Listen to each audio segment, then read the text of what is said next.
क्या नाम हुआ आपका? पम्मी कुमारी। पम्मी कुमारी। चलिए, तो दो बातें अभी तक मुख्य रूप से, एक अशिक्षा, एक जातिवाद, एक मन में एक प्रकार की हीन भावना से ग्रस्त होना, और कोई कारण, कोई कमी बिहार में जो आप देखते हैं? अरे सब लोग बिहार के हैं, चाहते हैं बिहार का भविष्य उज्जवल हो। कैसे होगा? हमारे ही तो पूर्वज थे जो अखंड भारत को स्थापित कर सके, विश्वविद्यालय स्थापित कर सके। आज उन्हीं के वंशज क्यों निराश होते हैं? क्यों बिहारी बोलकर चिढ़ाए जाते हैं? जो शब्द सम्मान का प्रतीक होना चाहिए अपमान का सूचक क्यों हो गया? कितने लोग चाहते हैं कि बिहार का भविष्य उज्जवल हो? सब लोग चाहते हैं ना? चाहते हैं कि नहीं चाहते हैं? हर आदमी चाहता है कि बिहार का भविष्य उज्जवल हो। कैसे होगा? क्या करना होगा? जैसी चीजें अभी चल रही हैं, क्या इससे बिहार का भविष्य उज्जवल होगा? क्या कमी है बिहार में? क्यों ऐसा है कि रोजगार के लिए बाहर जाना पड़ता है? शिक्षा तो छोड़ दिए, कोचिंग तक के लिए लोग कोटा जाते हैं, उस भूमि में जहां कभी दुनिया भर से लोग आते थे। क्या कारण है? सबसे पहले ज्ञान और मोक्ष की भूमि गया जी को नमन करता हूं, जहां आने का सौभाग्य कई अवसरों पर मिलता रहा।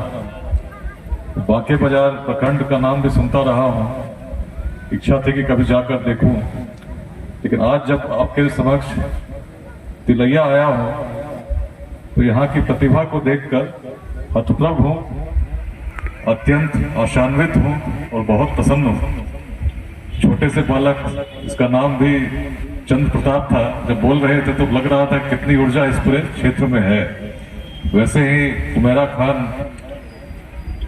जिन्होंने अच्छी बातें रखी, और लक्ष्मण, जिन्होंने रात में ही इस प्रकार की चित्रकारी की जो बड़े प्रोफेशनल आर्टिस्ट भी नहीं कर पाएंगे, ऐसी क्षमता यहाँ के युवाओं में देखकर बड़ी प्रसन्नता हुई है। जिस अभियान को लेकर रविवार शनिवार बिहार के अलग अलग जिलों में घूमता हूँ, लोगों से बात करता हूँ, उसका उद्देश्य क्या है यही आपको मैं बताना चाहता हूँ।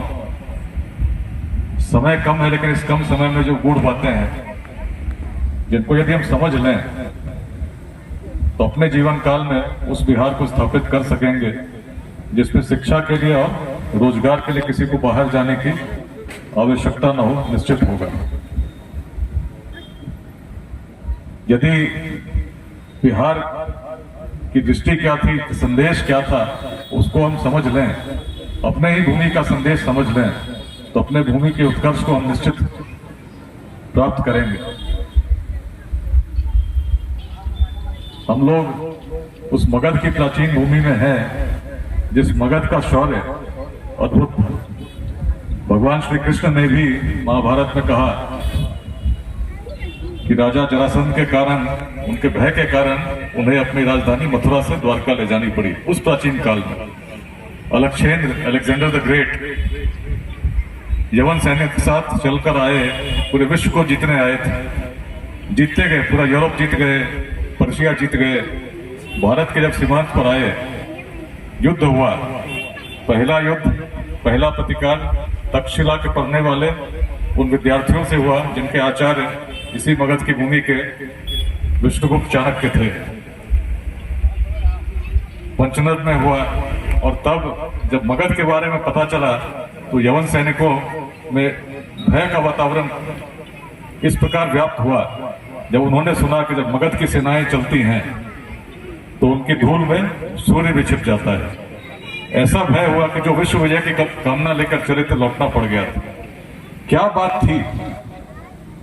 उस समय एक आचार्य के मन में जब लगा कि इस प्रकार से यदि बाहर से आक्रमण होगा और हम खंड खंड में बटे रहेंगे, छोटे छोटे राज्य में बटे रहेंगे, गणराज्य में बटे रहेंगे, तो निश्चित है कि भारत पराधीन हो जाएगा। क्या करना चाहिए? और तब एक युवा चंद्रगुप्त में जब उन्होंने सामर्थ्य देखा कि पूरे देश को एक कर सकते हैं, चल पड़े और अपने जीवन काल में उस अखंड भारत को उन्होंने स्थापित किया, जिसकी सीमाएं अफगानिस्तान के पार तक थी, हिमालय के उत्तर तक थी, दक्षिण में सागर तक तो थी, पूर्वोत्तर के भी पार तक थी। कैसे हुआ? और अखंड भारत एक दो दिन तक नहीं रहा, सैकड़ों वर्षों तक उसी रूप में स्थापित रहा और इसी मगध की भूमि से संचालित होता रहा। आज भी यदि हम भारत की सीमाओं को देखेंगे तो उतनी बड़ी सीमाएं हैं क्या? लेकिन उतने बड़े विस्तार के साथ तो क्यों होती थी? क्या बात थी इस भूमि में जो अलग थी? आज भारत की राजधानी दिल्ली है, दिल्ली से भी संचालित हो सकती थी। अंग्रेज आए तो कभी कलकत्ता से भारत का शासन चलता था, कभी उज्जैन से चला, तब भी इतना विस्तार नहीं था। लेकिन जब मगध से भारत संचालित होता था, उस समय ना आज के जैसे रोड थे, न वैसी टेक्नोलॉजी थी जो लोगों को जोड़ सकती थी। आज मैं बात कर रहा हूं, देखिए कितने लोग मोबाइल से रिकॉर्ड कर रहे हैं, दूर अमेरिका में बैठ के भी कोई सुन सकते हैं। बातों को पहुंचाना कठिन नहीं, लेकिन उस काल में यहां से बात को यदि अफगानिस्तान पहुंचाना होता तो आसान था क्या? क्या बात थी जो हमारे पूर्वज ऐसा कर सके, जब संसाधन नहीं थे तब भी जोड़ सके? इसको यदि हम समझते हैं और बिहार की दृष्टि को जानते हैं तो हम कभी निराश नहीं हो सकते। जिस भूमि पर हम लोग हैं उसमें कभी पूरे विश्व भर से लोग पढ़ने आते थे। गया में तो आज भी लोग आते हैं, भगवान बुद्ध का स्मरण करते हैं, पिंडदान के लिए आते हैं। लेकिन उस काल में सोचिए, जब मार्ग नहीं थे, प्रौद्योगिकी नहीं थी उस प्रकार की, कैसे पूरे विश्व भर से लोग कोरिया से, थाईलैंड से चलकर आते हो। आज तो विमान भी है। क्या प्रेरणा थी? बिहार को यदि समझना है तो समझना होगा कि बिहार महान क्यों था।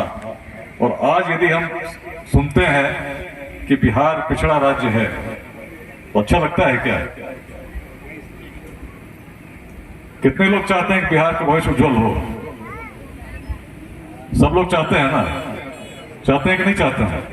हर आदमी चाहता है कि बिहार का भविष्य उज्जवल हो। कैसे होगा? क्या करना होगा?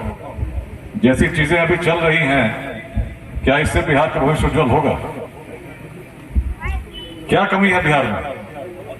क्यों ऐसा है कि रोजगार के लिए बाहर जाना पड़ता है? शिक्षा तो छोड़ दिए, कोचिंग तक के लिए लोग कोटा जाते हैं, उस भूमि में जहां कभी दुनिया भर से लोग आते थे। क्या कारण है?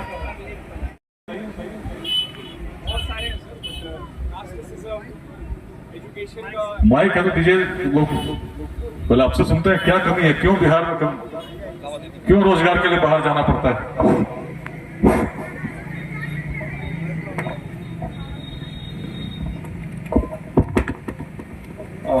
Thank you sir. There are so many things.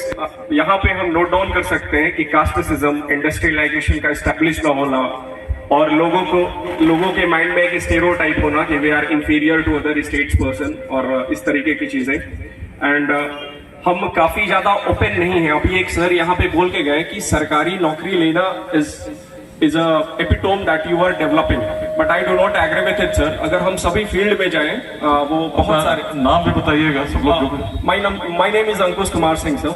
क्या करते हैं? I am currently preparing for UPSC sir, and I am doing graduation from Vinoba Bhave, Hazaribagh. चलिए, समझ गए आपकी बात। कास्टिज्म, जातिवाद, अपने मन में उस प्रकार की भावना जो कम हो। और कोई क्या कमी है? क्यों हम निराश होते हैं?